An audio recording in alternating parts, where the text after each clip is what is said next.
हड़प्पा की कहानी। अक्सर पुरानी इमारतों में कोई न कोई कहानी होती है। करीब 150 साल पहले जब पंजाब में पहली बार रेलवे लाइन बिछाई जा रही थी तो इंजीनियरों को आज के पाकिस्तान में हड़प्पा की जगह मिली। उन्हें लगा कि यह एक टीला है जो तैयार उच्च गुणवत्ता वाली ईंटों का एक समृद्ध स्रोत है। इसलिए उन्होंने रेलवे लाइन बनाने के लिए शहर की पुरानी इमारतों की दीवारों से हजारों ईंटें निकाल ली। कई इमारतें पूरी तरह से नष्ट हो गई। फिर लगभग 80 साल पहले पुरातत्वविदों या आर्कियोलॉजिस्ट ने इस स्थल को पाया कि यह उपमहाद्वीप के सबसे पुराने शहरों में से एक था। चूंकि यह खोजा जाने वाला पहला शहर था, इसलिए अन्य सभी स्थल जहां से सामान, इमारतें और अन्य चीज़ें मिली उन्हें हड़प्पा के रूप में वर्णित किया गया। ये शहर लगभग 4700 साल पहले विकसित हुए थे। अक्सर नई इमारतों के निर्माण के लिए पुरानी इमारतों को गिरा दिया जाता है। इन शहरों में क्या खास बात थी? इनमें से कई शहर 2 या उससे ज़्यादा हिस्सों में बटे हुए थे। आमतौर पर पश्चिम की ओर वाला हिस्सा छोटा लेकिन ऊंचा होता था। पुरातत्वविद इसे गढ़ कहते थे। आमतौर पर पूर्व की ओर वाला हिस्सा बड़ा लेकिन ऊंचा होता था। इसे निचला शहर कहा जाता था। अक्सर हर हिस्से के चारों ओर पकी हुई ईंटों की दीवारें बनाई जाती थी। ईंटें इतनी अच्छी तरह पकी हुई थी कि वे हजारों सालों तक टिकी रही।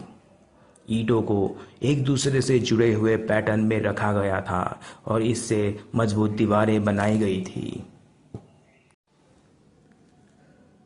कुछ शहरों में गढ़ पर विशेष इमारतें बनाई गई थी। उदाहरण के लिए मोहनजोदड़ो में इस क्षेत्र में एक बहुत ही खास तालाब बनाया गया था जिसे पुरातत्वविद महान स्नानागार कहते थे। यह ईंटें से बना था, प्लास्टर से ढका हुआ था और प्राकृतिक टार की एक परत से जलरोधी बनाया गया था।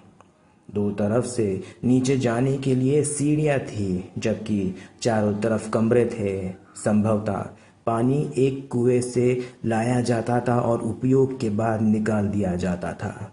शायद महत्वपूर्ण लोग विशेष अवसरों पर इस तालाब में डुबकी लगाते थे।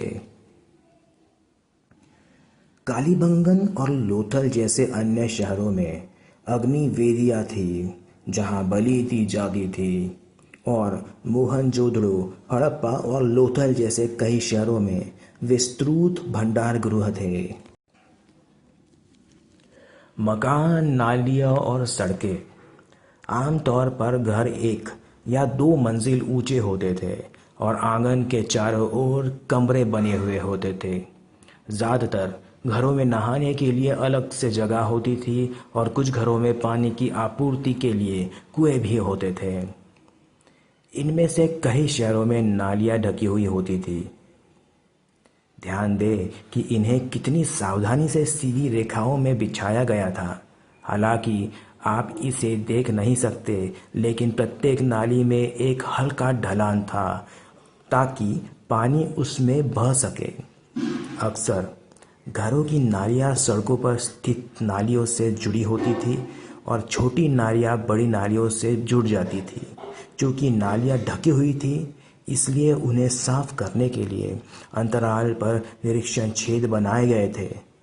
तीनों घर, नालियाँ और सड़कें संभवतः एक ही समय में योजनाबद्ध और निर्मित की गई थी।